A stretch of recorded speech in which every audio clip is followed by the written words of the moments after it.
On the city wall, the kidnappers forced Xiao Heng to choose between two people, and Xiao Heng chose his first love. To make him regret it, I jumped off the city wall in a fit of spite. I didn't die, but I was left half crippled. I thought Xiao Heng would be devastated, that he'd go gray overnight from grief. But all he said, cold as ice, was, "Since you're crippled now, hand over the position of princess to Wan Wan."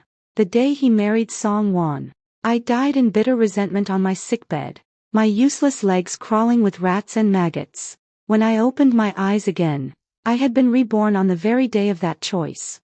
Xiao Heng still chose to save Song Wan. After shooting the assassin, he looked at me, waiting for me to throw a tantrum, cry, and threaten to kill myself. "Let Song Wan go. She has a weak heart, she can't take a fright."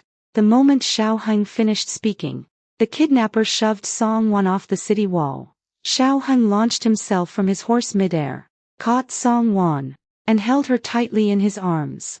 The kidnapper had been hiding behind both me and Song Wan, so Xiao Heng hadn't dared to act rashly. The instant Song Wan was safe, Xiao Heng immediately ordered the archers to loose their arrows. A hail of arrows flew recklessly toward me and the kidnapper. The archers deliberately avoided me, but the dense rain of arrows inevitably grazed past me. The arrows killed the kidnapper on the city wall, but they also shredded my robes and sent my hair tumbling loose. My hands and feet were bound. I was a human-shaped target with no way to dodge. Meanwhile, Song Wan curled up in Xiao Heng's arms like a frightened rabbit, and Xiao Heng carefully wrapped his cloak around her, worried that the scene might scare her.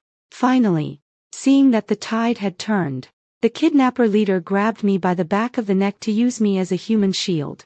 "Prince Ning, you don't even care about your own princess's life."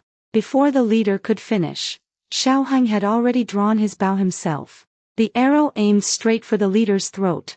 In a flash, that arrow passed through the side of my neck, pierced the leader's throat, and at the same time sliced open the flesh beside my neck. Blood gushed out instantly. I came from a family of physicians. I could feel with my own body that the arrow had missed my carotid artery by barely a hair's breadth. If the arrow had been just a fraction off, I would have died right alongside the kidnapper. Xiao Heng seemed to be saving me, but he didn't value my life at all. In my past life, that arrow froze my heart. Seeing him holding the unscathed Song Wan so tightly, I was overcome with spite, and even more, I wanted to see Xiao Heng's regret. So I jumped off the city wall myself. Xiao Heng was a fierce and skilled warrior. He could catch Song Wan with perfect precision when the kidnapper pushed her, but he didn't manage to catch me when I jumped. That fall shattered my bones and splattered my blood. I thought I'd see Xiao Heng scream in anguish, that he'd beg for my forgiveness for not choosing me, but when I woke up, all I got from him was, "I could have saved you. You chose to jump. Who's to blame?" I was half crippled.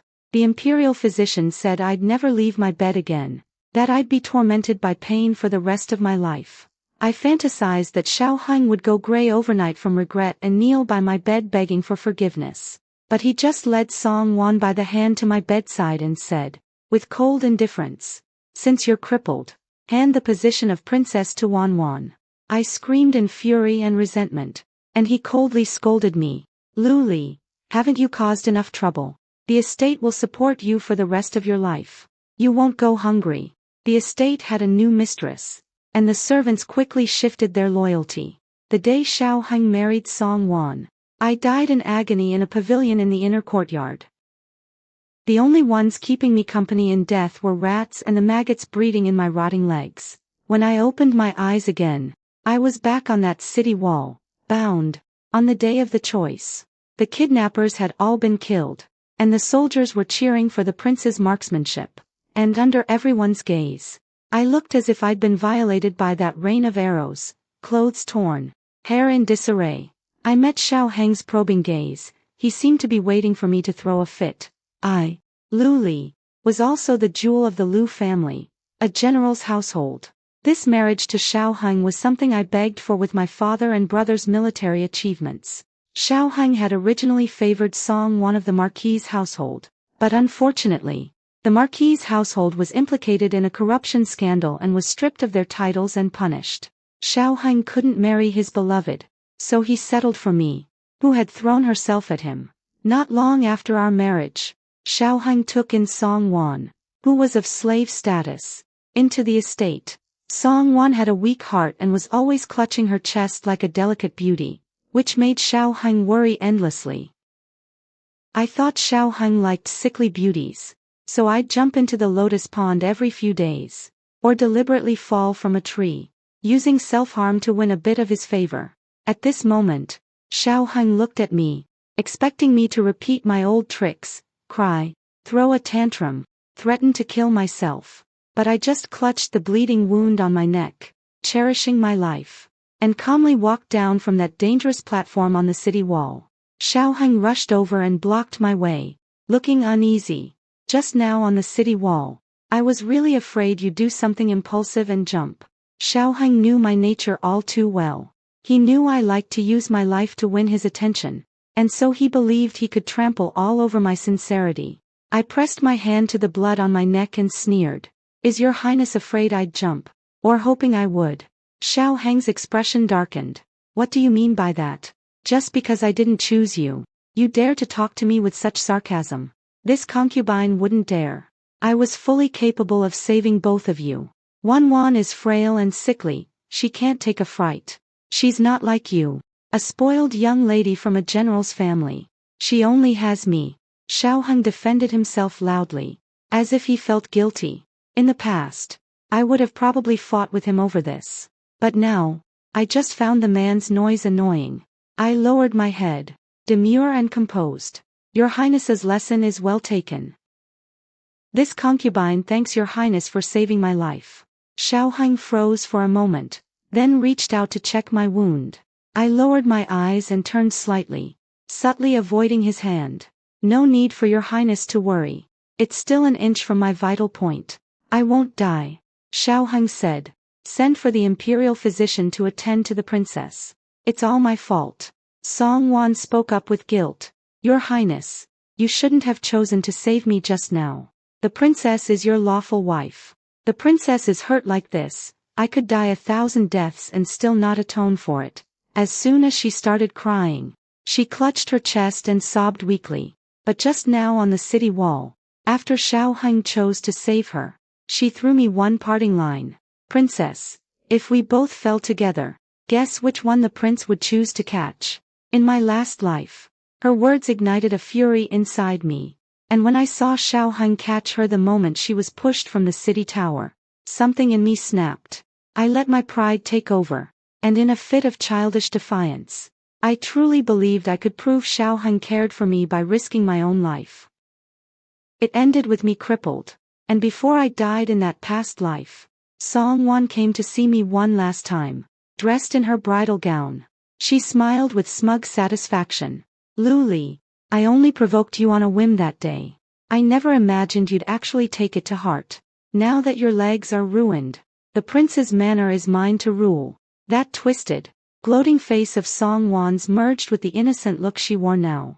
Just then, the imperial physician rushed in, saw the blood I'd lost, and moved to treat my wounds immediately. But Xiao Heng suddenly grabbed the physician away. Check Wan first. She's probably been frightened, she's about to faint. While everyone clustered around Song Wan, I tore a strip of fabric from my dress, hastily wrapped the wound on my neck, and walked alone toward the imperial palace. Along the way, I drew plenty of stares and whispers. At a moment of life and death, the Prince of Ning would push his own wife to die just to protect another woman. Serves the Liu family right. She was the one who insisted on marrying the Prince of Ning. You can't force love. And now she's tasting the bitterness of it. She brought it on herself, hardly worth sympathizing with. Don't say that.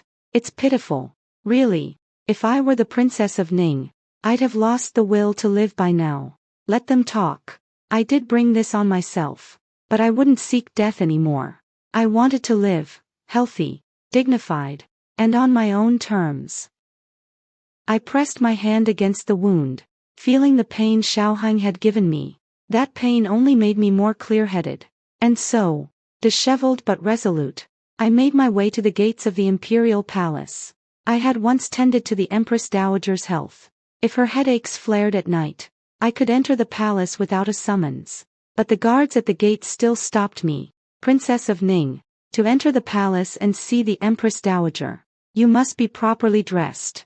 You cannot appear before her with blood on you. A warm cloak settled over my shoulders at just the right moment, hiding the mess I was in. I turned to see that the one who draped it over me was Prince Rui, Xiao Jing. Xiao Jing was born of the imperial noble consort, handsome and refined, but he'd fallen into a frozen pond in his early years, damaging his constitution. He'd been frail and sickly ever since. In the cutthroat scheming of the succession struggle, Xiao Jing was practically invisible. And the reason I remembered him at all was because in my past life, after I died miserably and the Liu family was destroyed at Xiao Heng's hands, the only person who spoke up for me was Xiao Jing, a man I'd never even crossed paths with.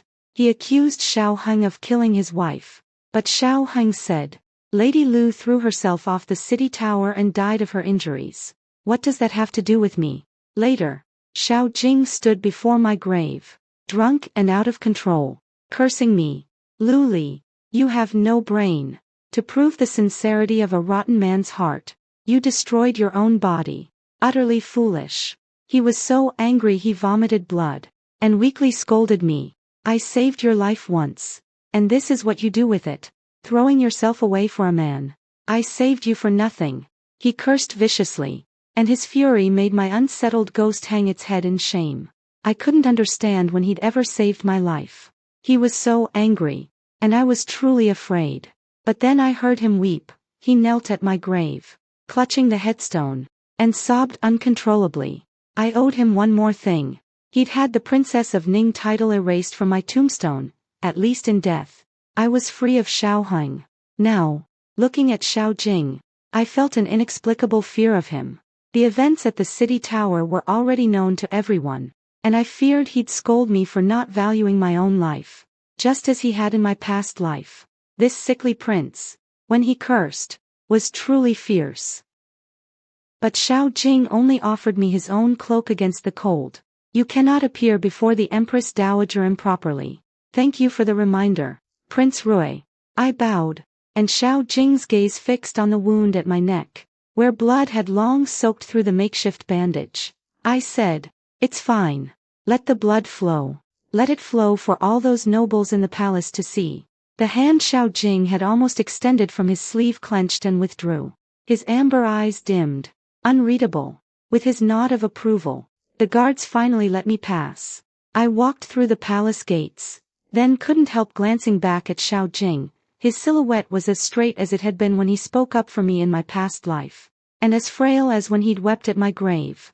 I turned and entered the palace, unaware that Xiao Jing had also looked back at me.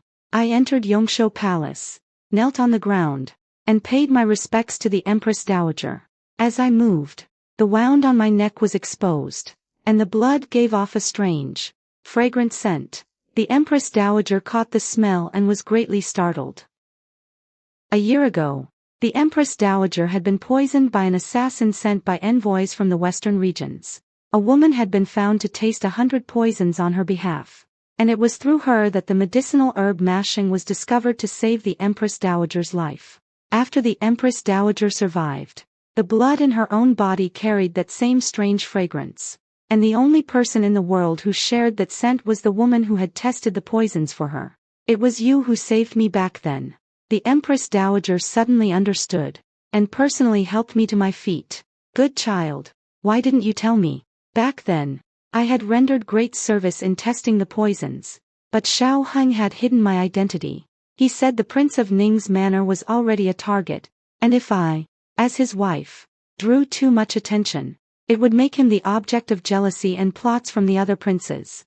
I loved him deeply then, obeyed his every word, and never boasted of that merit. But in my past life, after I was crippled, Xiao Heng brought Song Wan before the Empress Dowager, falsely claimed the credit for testing the poisons, and used that merit to erase Song Wan's slave status, making her the legitimate princess. This time around, I had to get there first. I knelt again.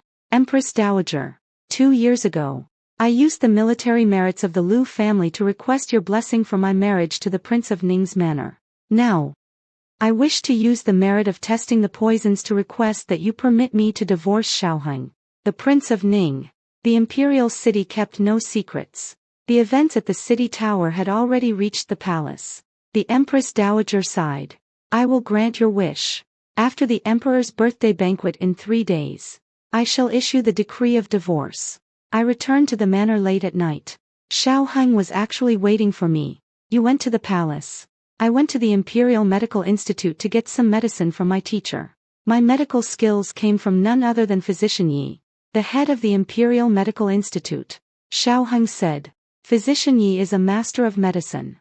You're quite careful with your life. Have her come look at Wanwan another day. She was quite shaken today, and I just coaxed her to sleep. I said coldly. My teacher said her pulse shows no sign of any heart condition in Songwan. She doesn't know how to treat a disease that doesn't exist. She's your teacher, so of course she'd take your side. All you two are trying to say is that Wanwan is faking it. Do you think I can't tell whether she's faking? She was so frightened today she nearly fainted.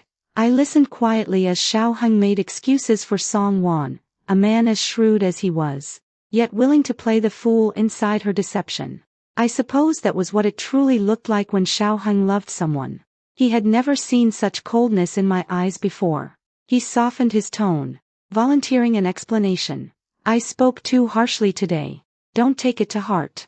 The imperial physician says Wanwan needs quiet rest, and I'll need you to look after her these next few days. I thought of my past life, and smiled. You like her so much. Your Highness, why not just take her as a concubine? Wanwan doesn't want to be a princess consort. She only wants to be with me for the rest of her life. She doesn't care about titles at all. Oh, is that so? Xiaoheng's voice grew even gentler. Ali, let me be honest with you. The moment Wanwan was pushed off that city tower today, my heart nearly shattered with her. If anything had truly happened to her, I wouldn't have wanted to go on living either. How devoted you are. Your Highness. If I fell from the city tower, would you catch me too? If I died, would your heart shatter as well? Without a moment's hesitation, Xiaoheng answered. Of course it would. Liar. After what happened, I've realized I can't live without Wanwan. But Songwan is of slave registry. To give her a proper title, she first needs merit to have her slave status revoked. Xiaoheng covered the back of my hand with his own. Ali, that great merit you earned by testing medicine for the Empress Dowager, would you be willing to give it to Wanwan? It truly is better to be alive and healthy. If I were lying paralyzed in bed like in my past life, Xiaoheng wouldn't have asked at all. He would have simply taken Songwan into the palace and claimed the credit in my place. But I was unharmed. If he wanted his beloved to steal my merit, he had to reckon with the fact that I still had legs that could walk into the palace and a mouth that could speak against them. He had to come and ask me first. If Songwan needs it, it's not just this merit, even the position of princess consort. I would yield. I said magnanimously. You know I always do whatever you say. Xiaoheng was delighted. He leaned in and pressed a kiss to my forehead. Ali, you've grown up. In the past, I would have treasured that small gesture of affection for a long time. But now, my eyes were ice cold, and Xiaoheng didn't notice a thing. He had already planned everything out for Songwan. At the Emperor Father's birthday banquet 3 days from now, I'll bring Wanwan to claim the merit of testing the medicine. When the time comes, all you need to do is keep your mouth shut and bear witness. Very well, Your Highness. I will certainly see you both fulfilled. He didn't know yet that the Empress Dowager had already registered my merit with the Emperor in broad daylight today. If Xiaoheng dared to bring Songwan forward to falsely claim that credit at the birthday banquet, the two of them would be guilty of deceiving the sovereign.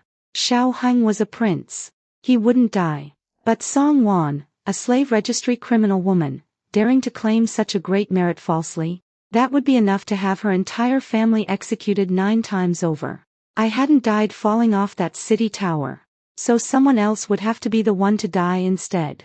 3 days later, before entering the palace, Songwan deliberately came to thank me in front of Xiaoheng.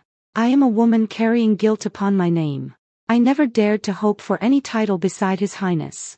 But that day on the city tower, at the threshold between life and death, I finally saw my own heart clearly. Tears glistened in her eyes as she spoke. Love always breeds greed.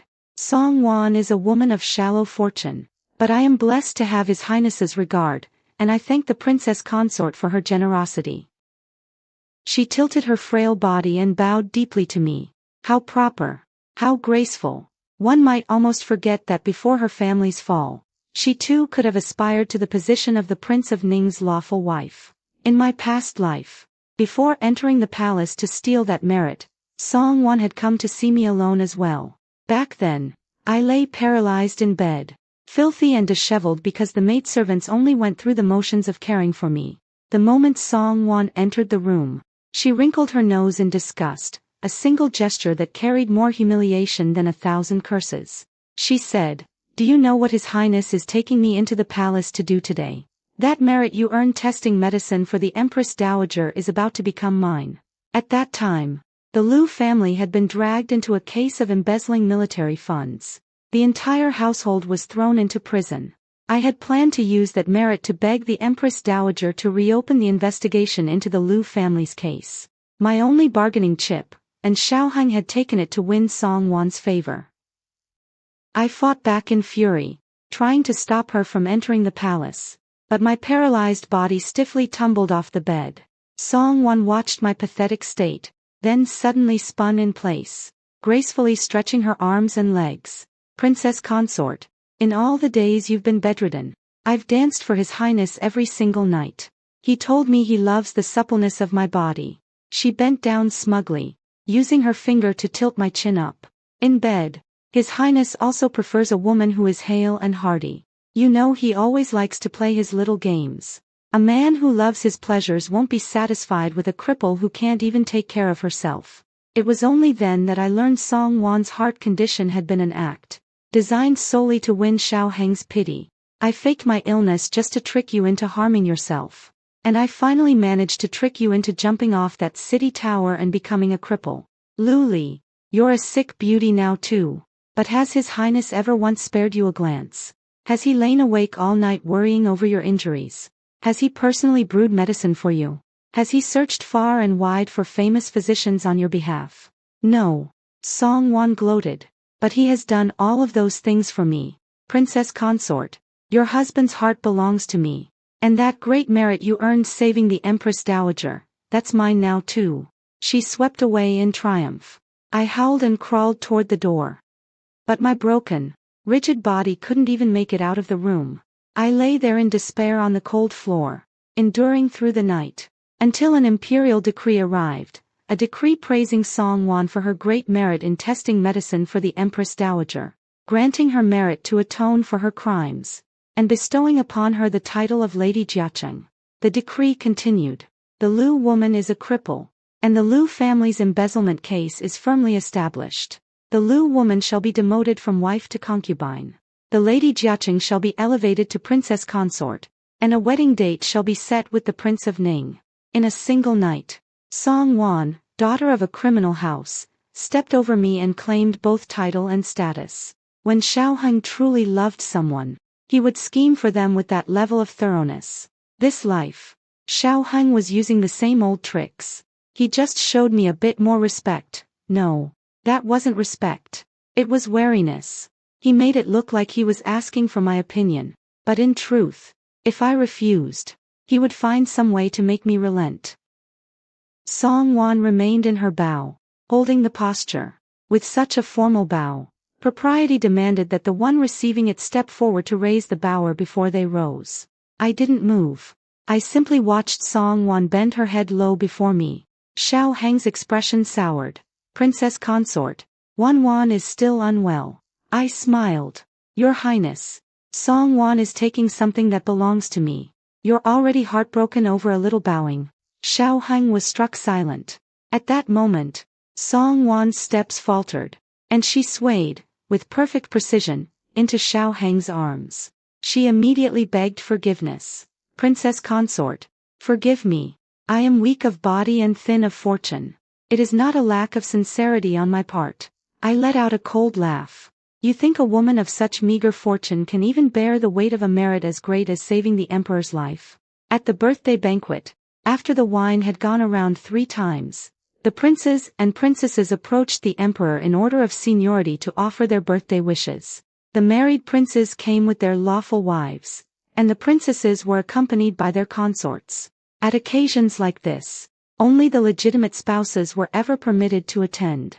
Everyone was paired off, harmonious as lutes and zither playing in unison. But when it came to Xiao Heng, it became a party of 3. On his left hand, he held me, his princess consort. On his right, he clasped the hand of Song Wan, a mistress who couldn't even be counted as a concubine. And so he approached the emperor to offer his birthday respects. Everyone noticed Song Wan. Some murmured in low voices, saying that on that very day, the Prince of Ning had abandoned his consort to life and death without a second thought, all for this woman. Song. The emperor, who had been genial, now wore a subtle expression. The Grand Empress Dowager's face darkened. Xiao Heng, what is the meaning of bringing a criminal slave of servile status to an occasion like this? Father, grandmother, Song Wan may be a criminal, but she has rendered great merit. She simply never boasts of it. Song Wan played along, adopting a cool, aloof air of one who does good deeds without seeking recognition. The Grand Empress Dowager asked, "Is that so? A person of great merit who keeps it to herself? Pray, enlighten us." Grandmother, a year ago, you were poisoned by a rare toxin from the western regions, and no antidote could be found.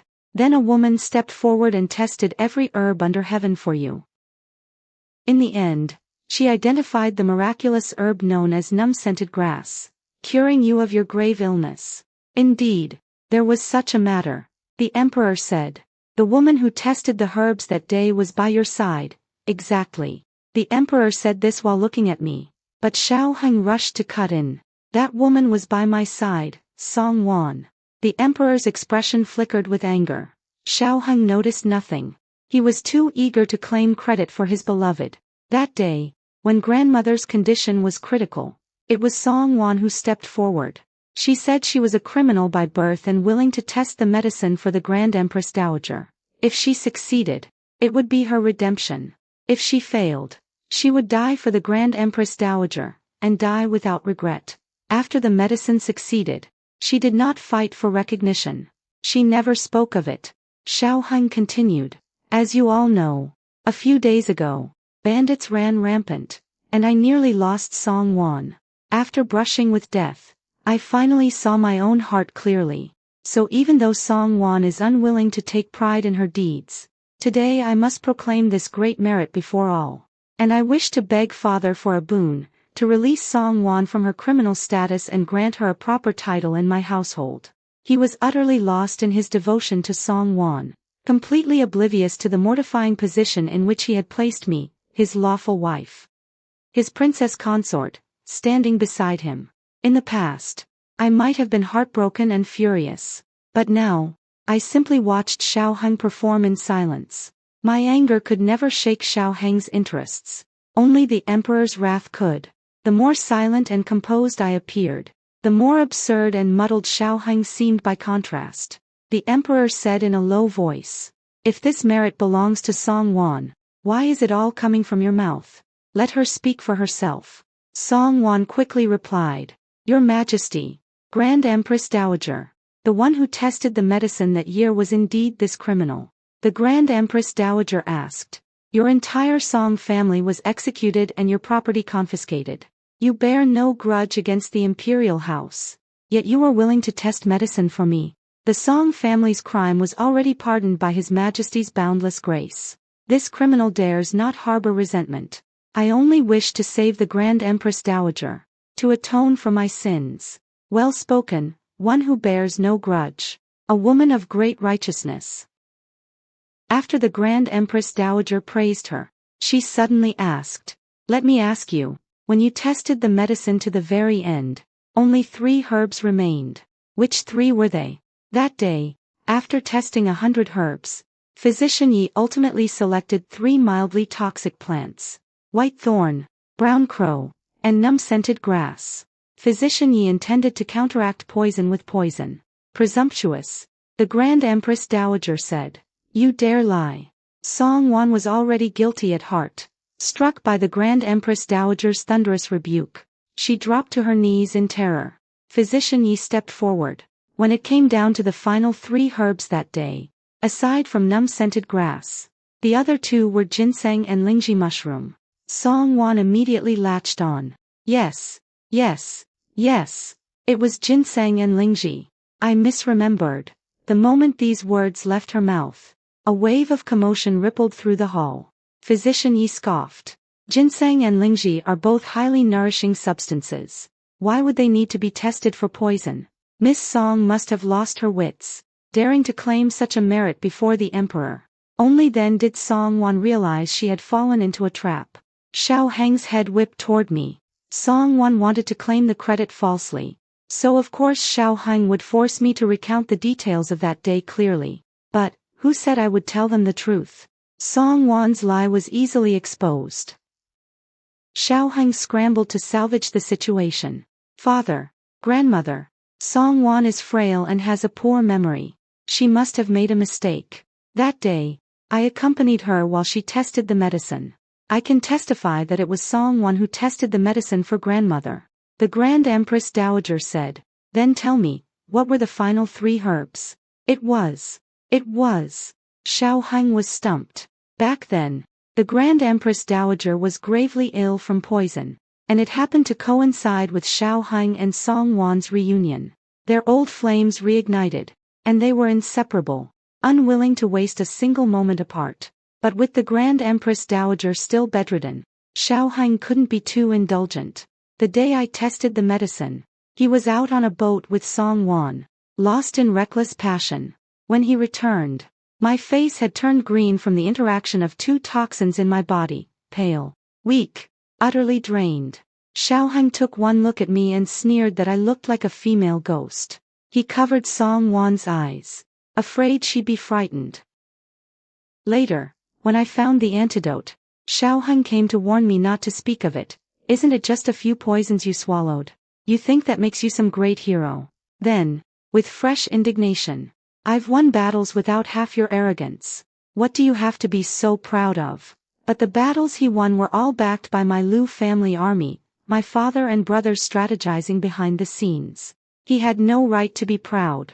Later, when the Grand Empress Dowager recovered and the emperor was overjoyed, he lavished rewards on Physician Yi and the entire Imperial Medical Academy. Xiao Heng panicked again and came to coax me. If the palace finds out it was you who tested the medicine, the Prince of Ning's manor will only become an even bigger target. For the peace of the manor, Lu Li, you should keep this secret.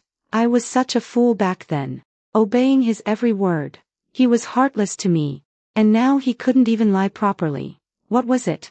Go on. Say it. The Grand Empress Dowager stared at Xiao Heng with the fury of a disappointed elder. Or are you willing to deceive the emperor himself for the sake of this woman who can't even be brought into polite company? Your son wouldn't dare. Your son wouldn't dare. Xiao Heng panicked, looking to me like a drowning man grasping for rescue. The princess consort was there that day too. After Song Wan tested the medicine, the princess consort tended to her. Princess consort. You can bear witness. The one who tested the medicine that day was Song Wan, wasn't she? I remained cold and silent. Xiao Heng grew frantic. Speak. Have you gone mute? The words left his mouth, and even he regretted them. He had grown accustomed to speaking harshly to me within the prince's manor. And now, before the emperor, his true nature had slipped out. Xiao Heng was about to backtrack when tears suddenly welled in my eyes. I knelt before him, my voice trembling with feigned grievance. My lord prince, I have already agreed to give the credit for the medicine trials to your beloved. What more could you possibly want from me? In public, I had always been proud and unyielding, but having died once and witnessed Song Wan's sickly sweet theatrics, I had learned a thing or two from her. My eyes brimmed with tears, my face a mask of wronged innocence. I looked up at Xiao Heng with timid, pleading eyes, playing the part of a fragile, naive woman forced into silent sacrifice. The entire hall took note. Those who knew me assumed I had suffered some great injustice. those who did not, seeing a legitimate wife and princess treated so cruelly, naturally cast judgment upon Xiaoheng and his lover, whispering that the prince had lost all sense of decency. The Empress Dowager, who understood my plight best, spoke sharply. Xiaoheng, do you even remember that today is your father's 50th birthday? You bring this unseemly woman before your father and brazenly deceive the throne. What is your intention? Grandmother, please calm your anger. Xiaoheng dropped to his knees in frantic apology. I pleaded on his behalf as well. Your Grace, do not blame the prince. He is merely trapped by love. And so he dares to deceive the emperor. The Empress Dowager's voice was cold. Lu Li, you are far too soft-hearted, letting such a woman trample you so openly. Emperor, Song Wan has falsely claimed merit and shown contempt for the imperial family. How shall she be punished? The emperor did not even glance at Song Wan, who knelt trembling on the floor. He uttered 2 words, almost casually. Death by flogging. Song Wan's face went white. My lord, save me. Xiaoheng knew his father's temperament better than anyone. The fewer the words, the heavier the crime. If he begged for mercy now, he would likely drag down the reputation he had painstakingly built over years. He dared not plead. That reaction sent Song Wan into full panic. My lord, are you going to abandon me? On the city tower you chose me, now you would cast me aside. It was you who told me to claim this merit. It was you who— Silence. Xiaoheng suddenly roared at her. You err, and still dare to slander me. Song Wan froze at his outburst. The guards stepped forward to seize her for the flogging. Then Song Wan clutched her belly and screamed. I am pregnant. My lord, I carry your child. Xiaoheng's eyes widened. He immediately halted the guards. Is this true? Does my lord forget that night on the pleasure boat a month ago? Song Wan said, her voice dripping with wounded tenderness as she touched her still flat stomach. I had wanted to surprise you. This child was not easy to come by, my lord, and I should treasure it. Her words carried a hidden meaning. 3 years ago, Xiaoheng had injured his vital roots, saving the emperor's life. The imperial physician had said his constitution was damaged, and heirs would be difficult. From that day on, the emperor had regarded Xiaoheng with greater favor. After all, this son had saved his life. But the imperial family valued the continuation of the bloodline above all, for the throne must pass from generation to generation. If Xiaoheng remained childless, the position of crown prince could not easily be granted to him. So this pregnancy was of paramount importance to Xiaoheng. The Empress Dowager was skeptical and ordered physician Yi to examine Song Wan's pulse. I knew Song Wan was genuinely pregnant, because since marrying into the manor, I had been tirelessly regulating Xiaoheng's health. In my past life, Song Wan had not only stolen my merit and been enfeoffed as a county lady, but had also announced her pregnancy on the very day she married into the manor. 3 blessings at once. At the height of Song Wan's triumph, I, crippled and confined to a forgotten tower room, had realized that the child in her belly was likely the fruit of my own sleepless nights tending to Xiaoheng's health. The thought had been almost laughable in its cruelty. Lu Li, that leap from the city tower, you truly sewed the perfect wedding garment for that pair of adulterers. Physician Yi finished taking Song Wan's pulse and reported. Your Majesty, Your Grace the Empress Dowager, the woman Song does carry a child of 1 month. With a child, I won't die, right? I can rise through my son, can't I? Song Wan had lived through the confiscation of her family's marquisate. She was deathly afraid of dying. Seeing that the emperor had not yet spoken mercy, she abandoned all caution in her desperation.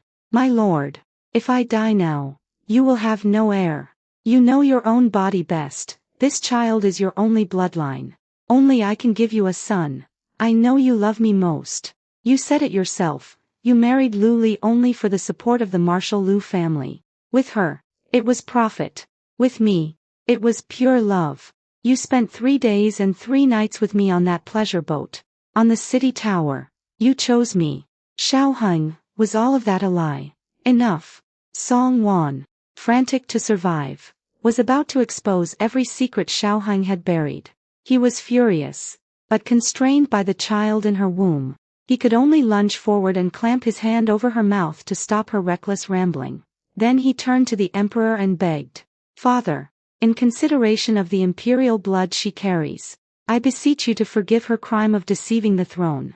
If punishment must be given, I beg your mercy to wait until the child is born." The emperor, knowing Xiao Heng's difficulty in siring heirs, pronounced exemption from death, but not from punishment. Songwan sought to steal another's merit to escape servitude, then I hereby decree her a slave for life, never to rise from that station.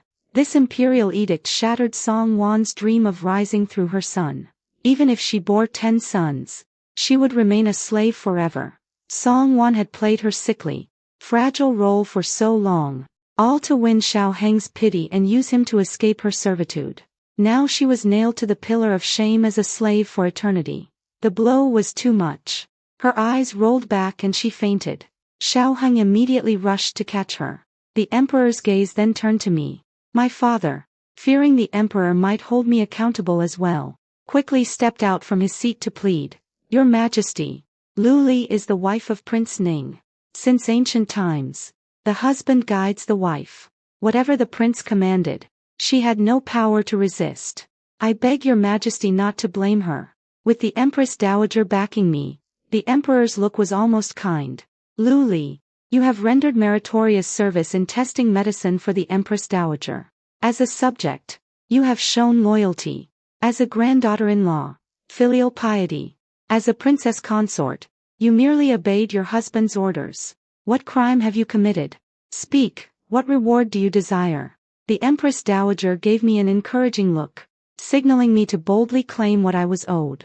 So I stood in the great hall, before the assembly of ministers, and spoke with unwavering resolve. As all have witnessed, Prince Ning and Songwan are inseparable, their bond stronger than gold. A gentleman delights in helping others achieve their wishes. I am willing to step aside. I beg your Majesty to grant me a divorce from Prince Ning. Xiao Heng started.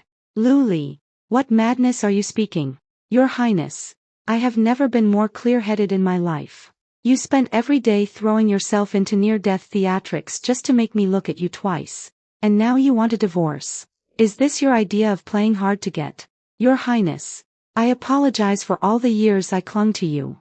My voice was calm, final. "Please, have mercy. Let us release each other." Xiao Heng realized then, I wasn't throwing a tantrum. I was truly severing the bond between us. His face darkened. The emperor, too, did not grant my request immediately. Xiao Heng let out a cold sneer. "Lu Li, a jealous shrew like you, once you leave the Prince Ning manor, who in this world would want you?" He had struck the very heart of the matter. My family, the Lus, stood at the head of all military houses.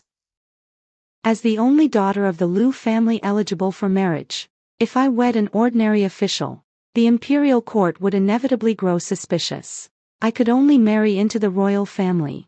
That was the very reason I had managed to wrench Xiao Heng, that bitter gourd of a man, down from his perch in the first place.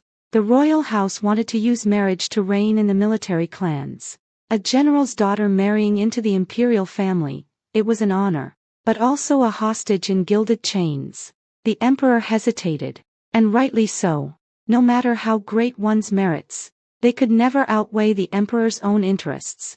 I had made up my mind to burn the boats. Gritting my teeth, I said, "Your Majesty, after the divorce, I willingly shave my head and become a nun. I ask only that I never cross paths with the Prince Ning manor again, in life or in death." "Nonsense." My father's voice cut through, sharp with alarm. "You are in the prime of your youth, how could you become a nun?" The Empress Dowager added, "Lu Li, do not gamble away your future like this. Did I not know that becoming a nun meant destroying my own prospects? But since ancient times, had any woman ever escaped a marriage without shedding a layer of skin? I had already tasted the feeling of being shattered to pieces, of falling into irredeemable ruin in my past life. Was the pain of shaving my head truly something to fear now?" Xiao Heng stared at me in disbelief. "Lu Li, do you truly despise me this much? Where is the Lu Li from before?" "Dead." I met his eyes. On the city tower. The one you chose with your own hands.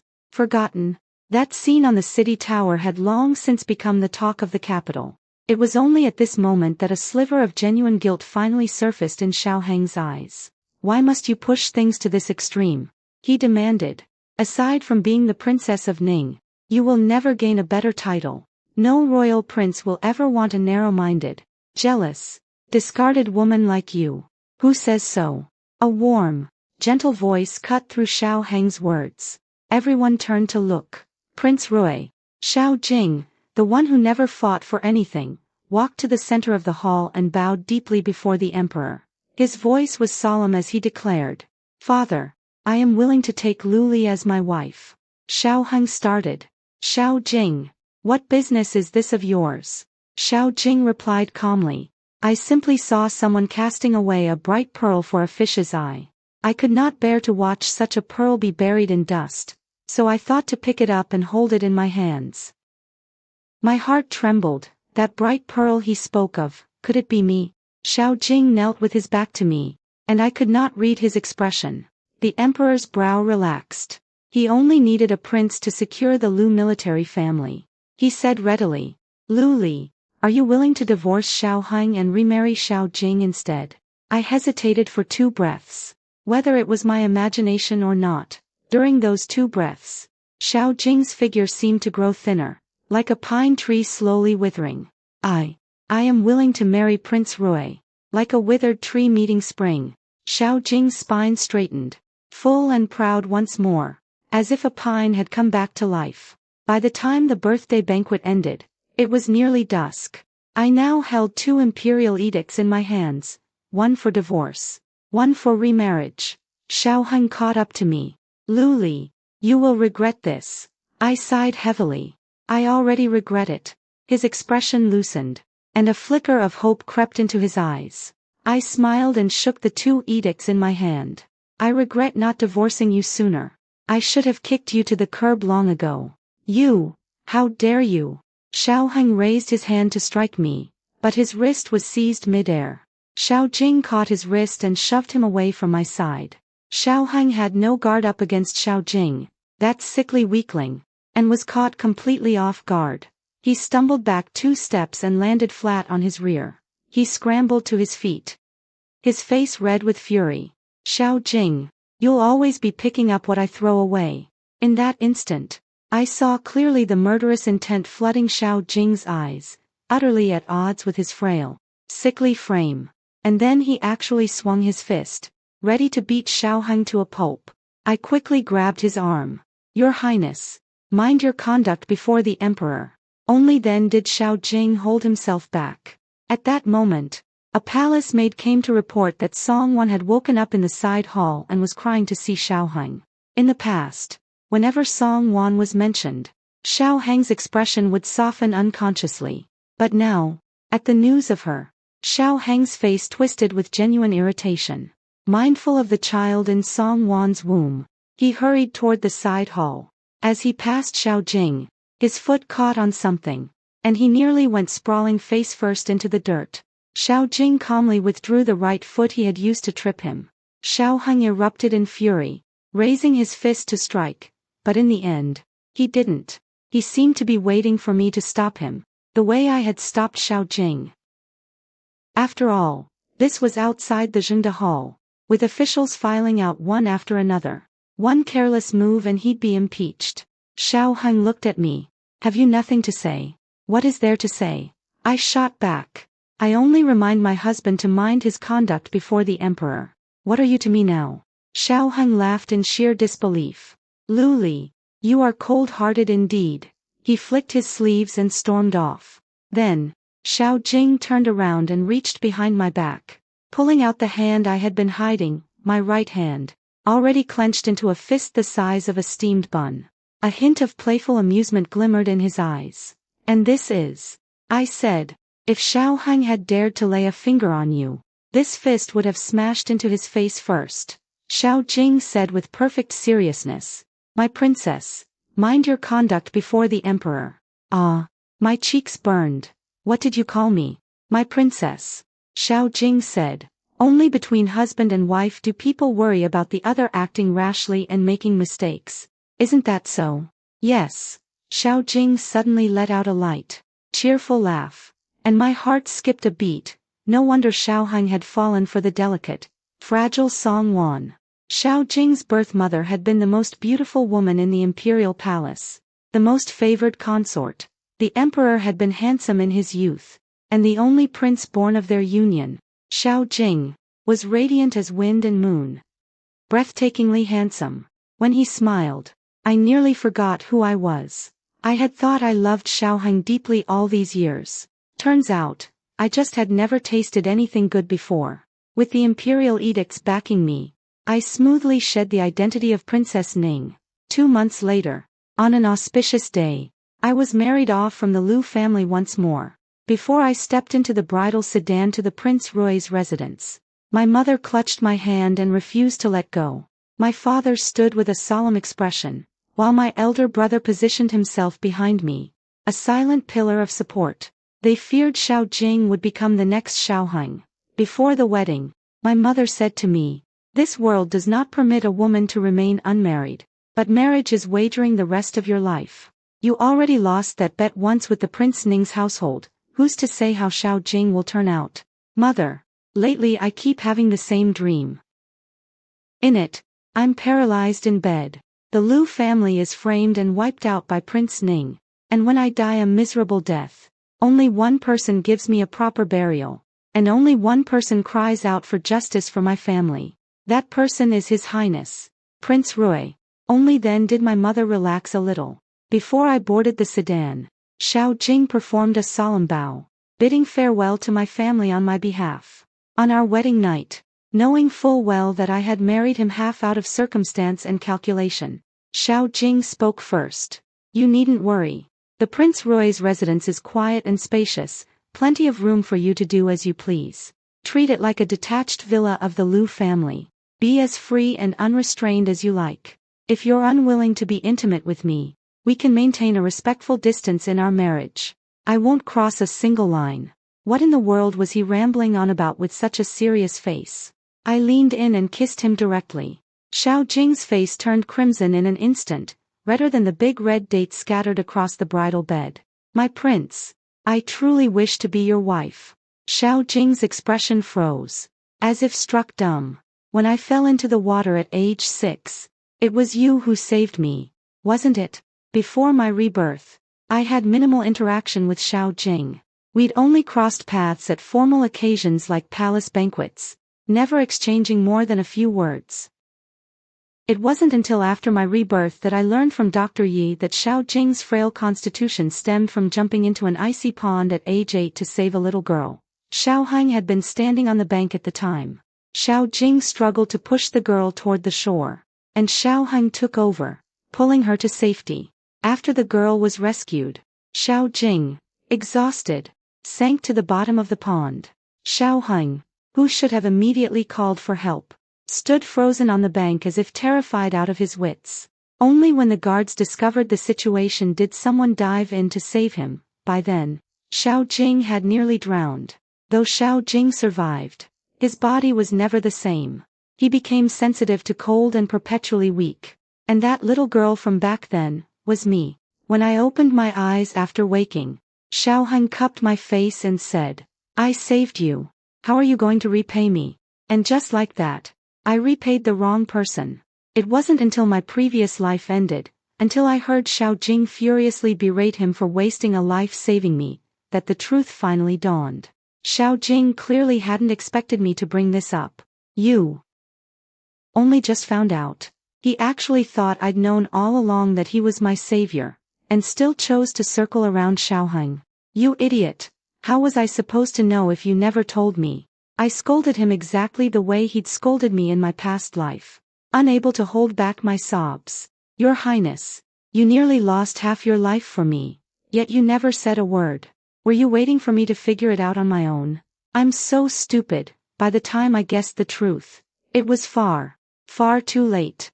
I'd had to die once before I finally got smart. But the Xiao Jing of my past life, he was truly wronged by me. It's my fault. Don't cry.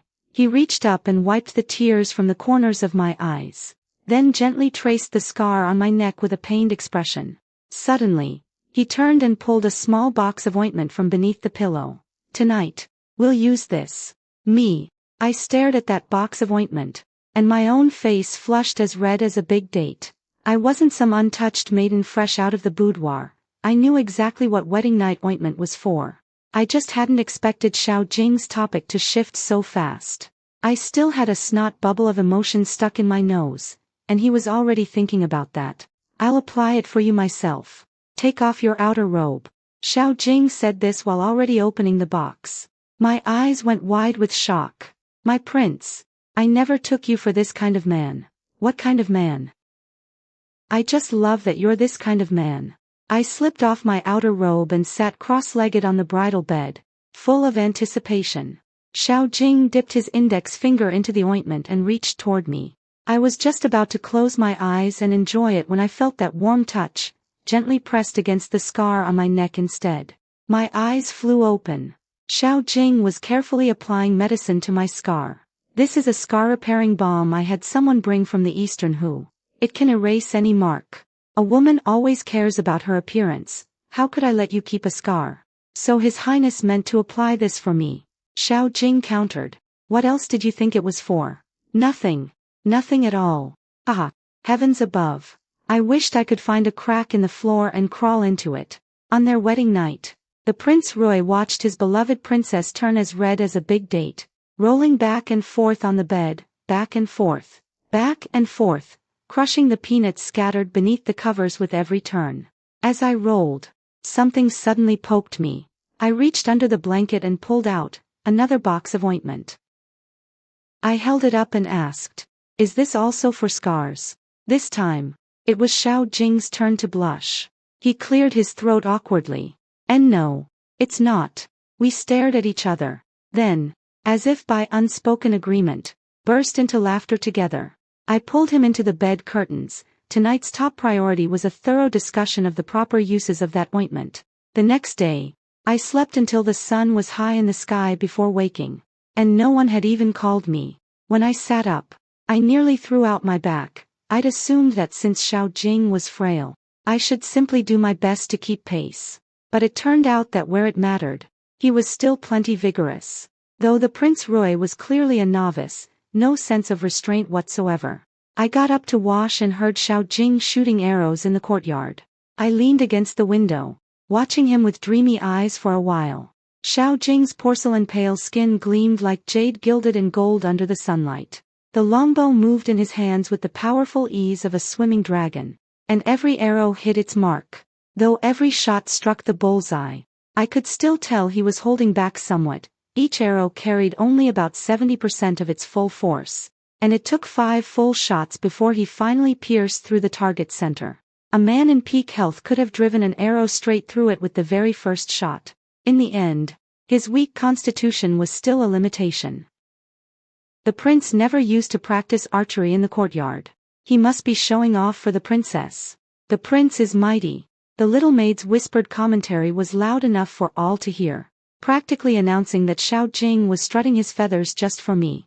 "Allow me to help you wash and dress, princess." I sat down before the large, crystal-clear vanity mirror and immediately noticed that the scar on my neck had faded considerably. After that ordeal on the city wall, I'd been running between palaces to secure my divorce from Xiaoheng, pouring all my energy into that. I'd never had time to properly tend to my wound. The arrow injury had been deep, and after healing, it had left a raised ridge of scar tissue. Even my master had said it would take at least 6 months to fade. On the very first day I married Xiao Jing, he erased the ugliest scar on my body. So this is what it feels like to be loved. I didn't have to beg or plead for my life. He simply placed the best of everything into my hands. When I finished dressing, Xiao Jing had also finished shooting his arrows. I wiped the thin sheen of sweat from his brow, but he handed me his longbow instead. This bow is called Changfeng. Its form is exquisite, but don't underestimate its killing power. I made it myself. That day on the city tower, Xiaoheng had used a bow and arrow to wound you. Lear, you should hold both the bow and the arrow in your own hands. Hold your life and death in your own hands, rather than letting others make that choice for you. Do you understand? I was stunned. Apart from my parents, only Xiao Jing had ever spoken to me like this. Xiao Jing took my hand and wrapped it around the bow and arrow. Lear, you are the daughter of a military household. How could you be confined to the inner chambers? Raise your weapon. In my last life, I died in the inner chamber wars. I died in the flames of battle between one man and another woman. Xiao Jing erased the scar Xiao Heng had left on my body, and then he reshaped the soul Xiao Heng had tried to discipline. I accepted the Changfeng Bao, and I also took hold of Xiao Jing's wrist to check his pulse. Though he was frail, he had never neglected his body. His cold suffering condition could be cured. I want the prince to live a long life. And then I want to train with you, blades and all, and raise a little hell together. Xiao Jing froze for a moment, then gripped my hand firmly in return. Good. While I was living my days at Rui Manor as sweet as honey, I also heard plenty of gossip from Ning Manor. Apparently, after Song Wan realized she would forever remain a slave by status, she grew anxious and insecure. During her pregnancy, she insisted Xiao Heng stay by her side day and night. Xiao Heng, mindful of the child in her belly, had no choice but to oblige. But Xiao Heng still wanted to marry someone better as his princess. After that scene at the palace banquet, the noble families had all seen through Xiao Heng, a heartless man who had betrayed his first wife.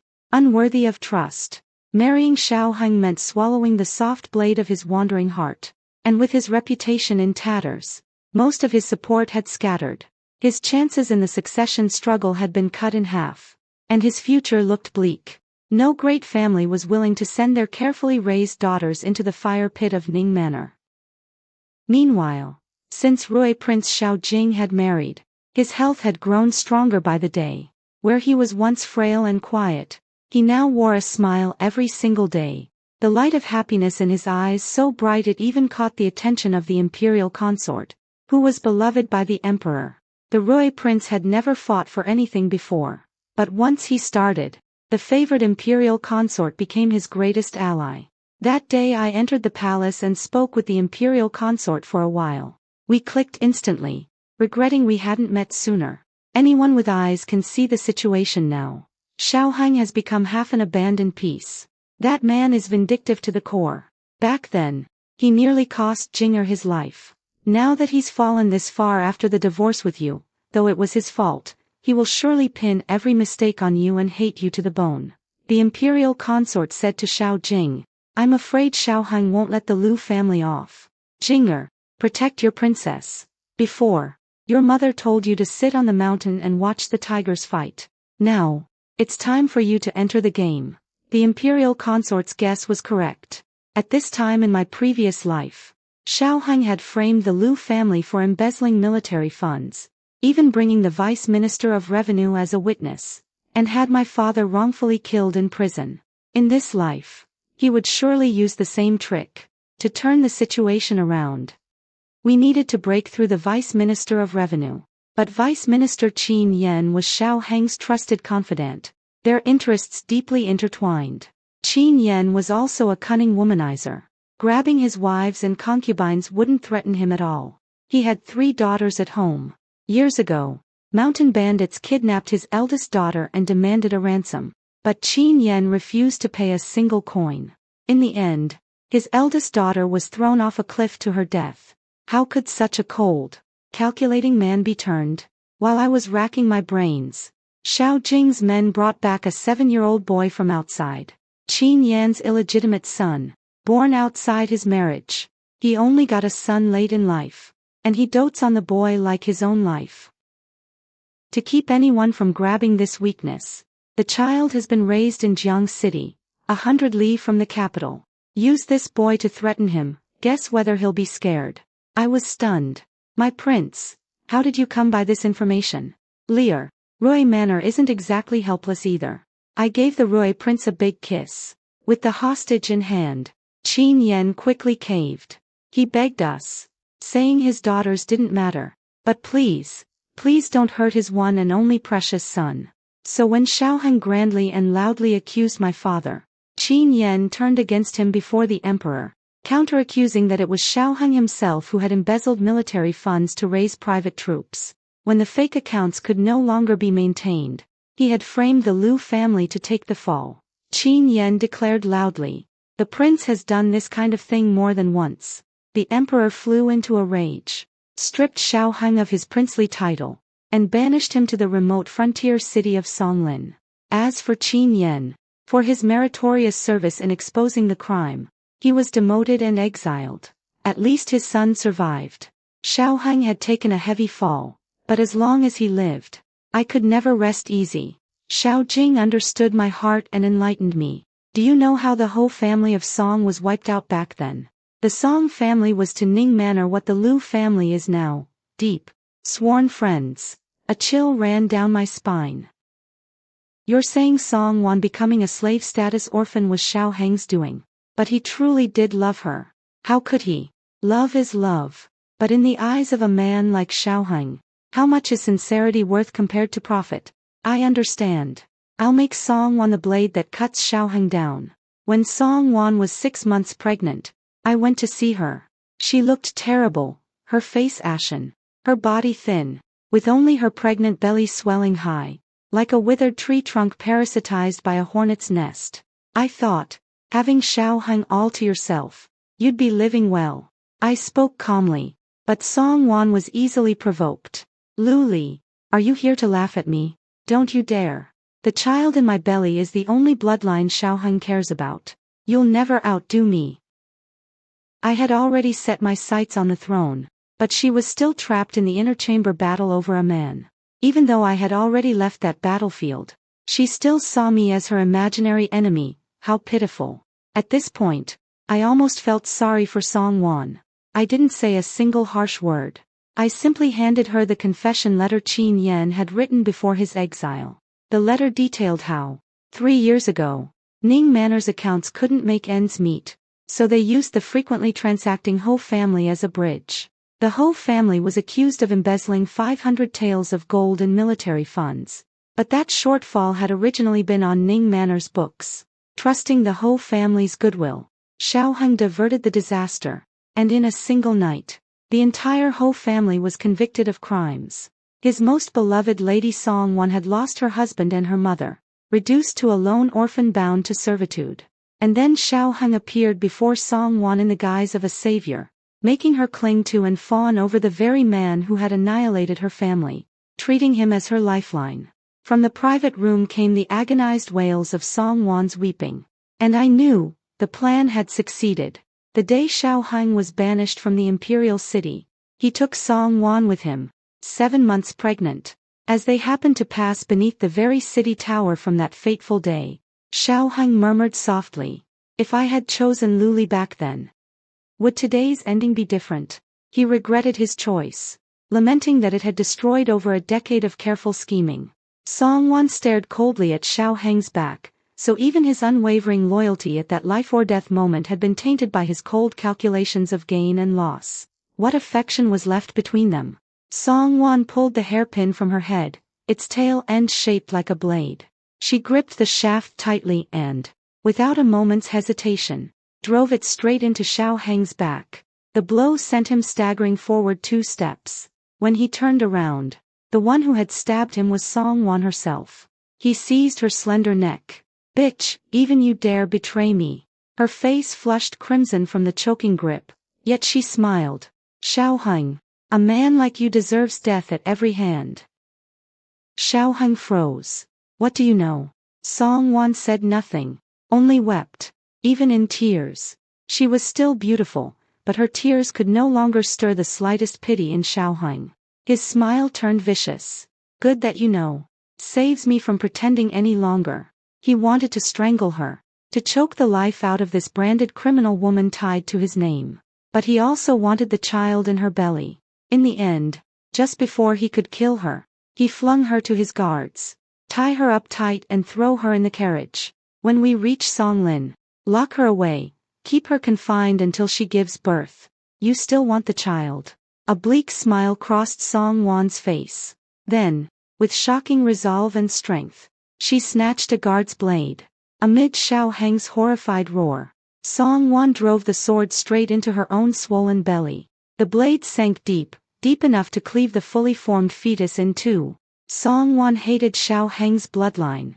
But she hated herself more, hated that she had been blinded by her enemy, hated that she had feigned illness and traded smiles, groveling and fawning to win her enemy's favor, only to end with nothing but emptiness and mockery. Even descending into the Yellow Springs, she could not face her own kin, Xiao Heng. To conceive this child, I even took medicines that harmed my body. Remember this, I, Song Wan, am the only one in this world who would go that far for you, but a man like you doesn't deserve to be loved. Now, I will kill this child with my own hands. I will leave you without an heir, just like my Song family was wiped out. She hated herself, so she drove the blade deeper without hesitation, piercing through the child, piercing through her own flesh and blood. Xiao Heng held her, pressing his hands against the wound in her belly, howling in anguish. But his tears were not for the woman who had once loved him, only for the son he had never met, the son who would have carried his lineage. No matter how deep the hairpin went, it was still only a hairpin. It had missed his heart by 2 inches. Xiao Heng survived, wounded, and retreated to his fiefdom. He had lost his only bloodline and long since gone mad. Once his wounds healed, he raised an army in rebellion.